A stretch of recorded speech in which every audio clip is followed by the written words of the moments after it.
Hey guys, before the video starts, I hope you guys have a great Valentine's. Also, don't forget to like and subscribe as it shows me you guys are enjoying the content. In a marketplace, we are introduced to our MC Zhao Jinyu, who is currently in a bad situation as he senses bloodlust from two different individuals. Those individuals get ready to kill him by using their skills. Our MC, acting like he doesn't sense them, pretends to pick up some money he dropped and dodges their attacks. Because of him being reincarnated into a good life, he experiences assassination attempts every day, even though he is just a teen. We see that his dad is an outstanding minister who helped the emperor win over half the territory. But after the late emperor passed away, the new emperor felt threatened by those achievements and decided to end their bloodline. While dodging more assassins, he explains that in his previous life he joined the Tei sect.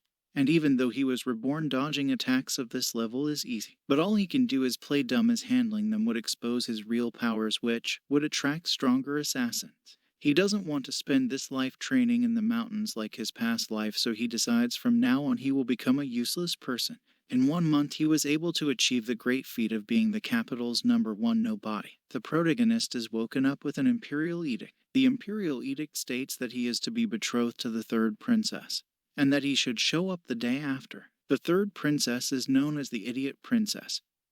But the MC knows that this is an act to protect her life, and in his previous life the third princess Mu Yuxu succeeded in rebelling and became a tyrant. Since she is beautiful and is still young, the MC decides to walk her path and rebel, but this is met with a disappointing look from his father.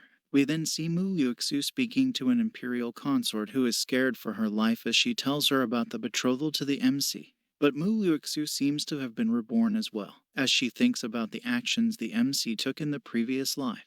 She gets worried that the protagonist will believe the rumors about her being an idiot.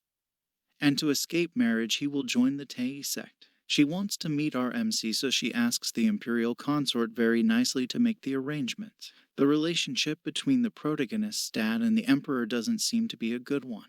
The MC, continuing his act as a useless person, shows up the next day late and drunk. The emperor believes the MC's acting skills, and is happy that he is a good-for-nothing.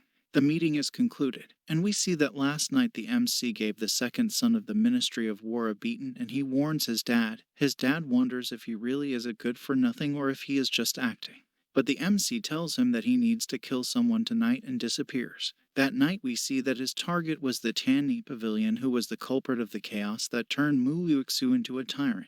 He launches a powerful skill at the building, but his target was not killed.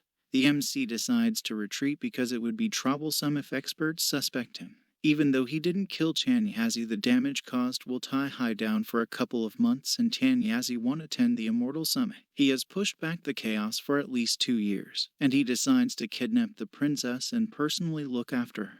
We then see the imperial consort is related to the son that was beaten up by the MC, as he asked his sister to help him get his revenge. But the MC had a good reason to beat him up, as he had gotten his hands on a poisonous insect, which his sister was breeding. She takes the insect, and we see that the reason she has been taking orders from the princess is because she found out about her breeding it.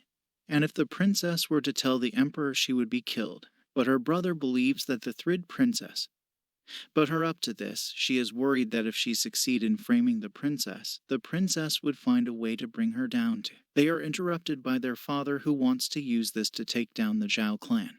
We then see as the protagonist breaks into the princess's room and takes her home with him so she can be his bride. The chaplain of the Tanyazi survived the MC's attack and tells the emperor that there is nothing to worry about. The emperor asked if the person that attacked was really that strong, which he responds saying that he is completely at his mercy, and informs him that he won't be able to attend the hidden Immortal Summit, which the emperor responds asking if he know the cultivation used by the person that attacked, and they suspect the Tei sect to be behind the attack. The emperor is then informed that our MC has taken the princess. The emperor is surprised as there are many experts at the palace, but the worker tells him that the MC threatened to use the death note. The two then share a cute moment. Inserts "it should have been me," not a Yu-Gi-Oh meme. When the protagonist returned home, he is met by an arrow and his very angry father, but the MC makes light of the situation. His father greets the princess and confirms the rumors about the princess being beautiful to be true, and is saddened that his is specially able. After asking his men to escort the princess to have some refreshments, he questions the protagonist for the truth, which the protagonist tells him that he failed. which was a surprise to his dad because his dad has come to realize that the MC has unfathomable strength. He then informs the MC that spies disguised as servants were sent to their compound by the Emperor. That the MC tells him not to worry about it because he will take care of the little bugs, and he tells his dad that he is going to get rid of the Ministry of War. The MC plans on using the information he got about the poisonous insect and her trying to frame the princess. We see the MC having a conversation with the Blue Sparrow, who almost loses her life after insulting the princess. Or my wifey. Him and the Sparrow's clan have allied in a friendly manner, so he is now their second in command. So he asks which elder of the clan is in charge of believers in the capital, which the Sparrow tells him it's the ninth elder. He asked if the believers in the capital will follow his orders, which the Sparrow's answers with a yes. He then asked for the unmanifested poisonous insect, and the bird spits the insect out of its mouth. Disgusted by this, he asks the bird to seal it back up, and the bird leaves. In the princess's room, we see that she is talking to someone using a magic device, and her servant tells her that they will soon arrive at the capital, and that the mine that she told them about has been occupied by another.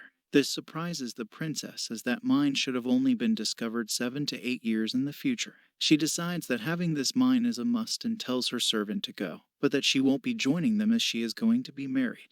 Their conversation is stopped early because the MC enters the room.